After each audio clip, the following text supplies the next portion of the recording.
get your hands on. And Ralph, thank you, sir, for coming on.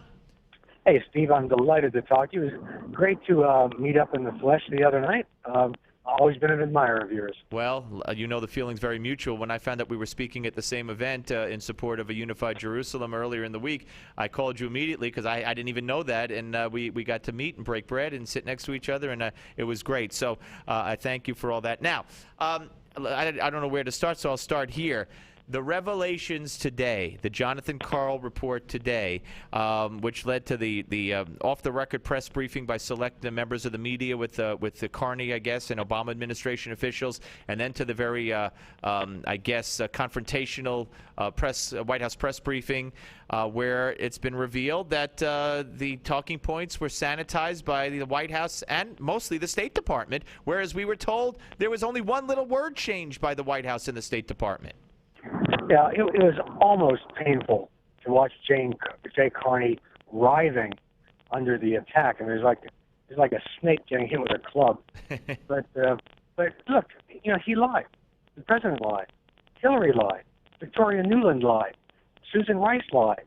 And at some point, the lies got to stop. And I think what changed today, Steve, is that the establishment media has loved Obama to and just close ranks around him to defend him on Benghazi and make excuses for him.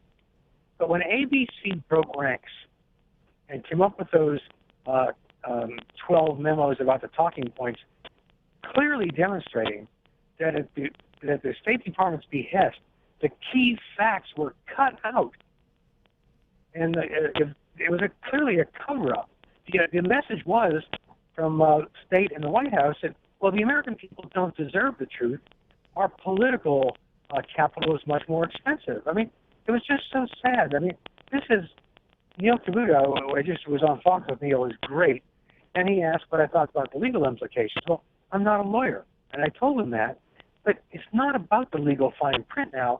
It's a moral issue of lying to the American people again and again and again. And so you saw Jay Carney getting grilled by everybody because, as you know, you've been in the business a long time, Steve. When ABC, somebody that big, breaks ranks and whacks the president, then everybody's got to pile on so that it won't be left behind. Right. And so I think Wednesday should have turned the tide, but today was what really did it. And we'll see if over the weekend it all blows away again. But clearly today, for the first time ever in his administration, the press grew fiercely critical of the White House. Absolutely. I couldn't have said it better. You're absolutely right. And the key was, as I said at the beginning of the show, after we spoke to John Bolton, that I could sit here from now for the next 3 years, and Fox News could, and various blogs could, and various people could, but Rush could, and talk about Benghazi and what's going on. But until it went mainstream, until ABC News launched that, then you know what it was? It was like Reverend Wright. The scrutiny on Reverend Wright, we on Talk Radio talked about it long before, but it was their investigative report. It was Brian Ross, who did a story on ABC News about Reverend Wright and the sermons and played some of them and whatnot. And then it became, even though it never got, in my opinion, enough coverage, then it went mainstream and questions were asked. So I think you hit it right on the head. Let's talk a little bit about Wednesday, because I thought there was devastating stuff that came out Wednesday. By the way, we also had Victoria Tossing on this show today. Drudge has linked to the interview. He was nice enough to do that. She revealed that Greg Hicks, the State Department, is pulling that let's blame and trash the messenger, Ralph. And with regard to Hicks, they're saying he was not demoted, as he claims. He asked for the office job, and he's getting the same pay. Well, she said that's a bald-faced lie, that he was threatened, take this office job or you'll have no job. So that's one revelation. But also, the revelations that he was told by the State Department, don't you dare talk to Congressman Chaffetz when he comes to Libya to investigate what happened. That, in and of itself, is a huge story. Yeah, I mean, it's a very complex cover-up. But, I don't think President Obama is a socialist. I think he's an Obamaist.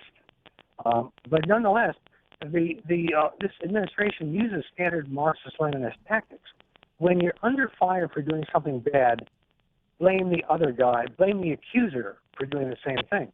And so you now got the White House saying, well, this is all just the Republicans playing politics, when if you read the memos that were released today by ABC, it's clear that it was all about politics for the administration, where they cut all reference to Islamist terrorists, to Ansar al-Sharia, to all the references to the previous warnings about the attack. Right. The CIA. Now, admittedly, the CIA was covering for itself somewhat too, but nonetheless, I worked the interagency process on the intel side, behind the green door, and the rule was this: you could argue and argue and argue about the interpretation of the facts, but you never tried to change the facts. Yep.